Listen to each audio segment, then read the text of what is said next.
اور سنیں حضور نے کیا فرمایا۔ نبی پاک صلی اللہ تعالی علیہ وسلم نے دعا دی، کہا اے اللہ اس آدمی کے چہرے کو چمکتا دمکتا رکھنا۔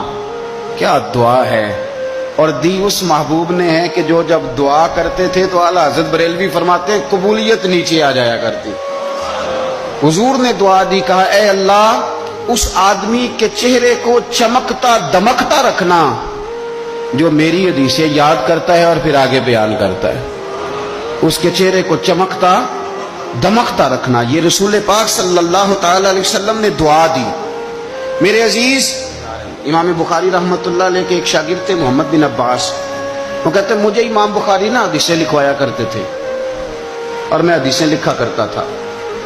جب آپ حدیث پاک پڑھتے ہیں یا حدیث پاک سنتے ہیں تو کئی دفعہ ایسے ہوتا ہے کہ آپ کوئی واقعہ اچھے طریقے سے پڑھ رہے ہیں حضور کے دور کا صلی اللہ علیہ وسلم، یا سن رہے ہیں، ایسے لگتا ہے کہ وہ منظر آنکھوں کے سامنے گھوم گیا ہے۔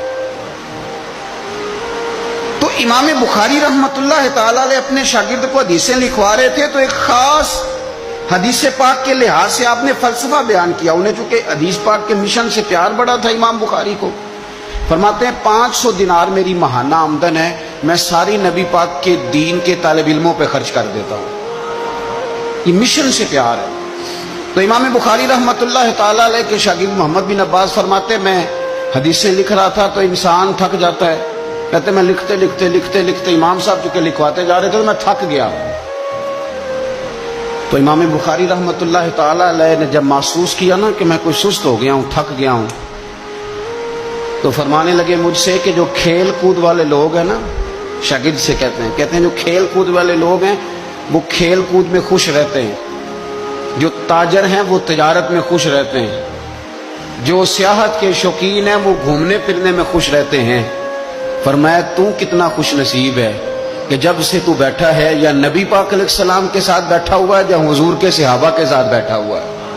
وہ یا نبی پاک کی حدیثیں لکھنا، حدیثیں جمع کرنا، حدیثیں بیان کرنا، حدیث کے ساتھ تعلق رکھنا، اس کا معنی یہ ہے کہ آپ نے نبی پاک کی صحبت اختیار کی ہوئی، آپ نے حضور کے صحابہ کی صحبت اختیار کی ہوئی۔ حدیث پاک کو یاد رکھیں، حدیثیں اپنے ذہن کے اندر بٹھائیں۔ ایک حدیث پاک میں نبی پاک صلی اللہ علیہ وسلم نے فرمایا جس نے 40 حدیثیں جمع کر کے میری امت تک پہنچائی، اللہ قیامت کے دن اسے علماء کے ساتھ کھڑا فرمائے۔ حدیثوں کو یاد رکھیں۔ میرا آپ کو مشورہ ہے کہ رات کو بیٹھ کے لکھیں آپ کو کتنی حدیثیں یاد ہیں، جو یاد ہیں وہ لکھیں، اور حضور صلی اللہ علیہ وسلم کی باتوں کا ذکر کریں۔ کسی شاعر نے ایک جملہ کہا تھا پر بڑے بہترین کہہ دیا، وہ کہنے لگا یا رسول اللہ صلی اللہ علیہ وسلم میری تو بات بن گئی ہے بس تیری بات کرتے کرتے۔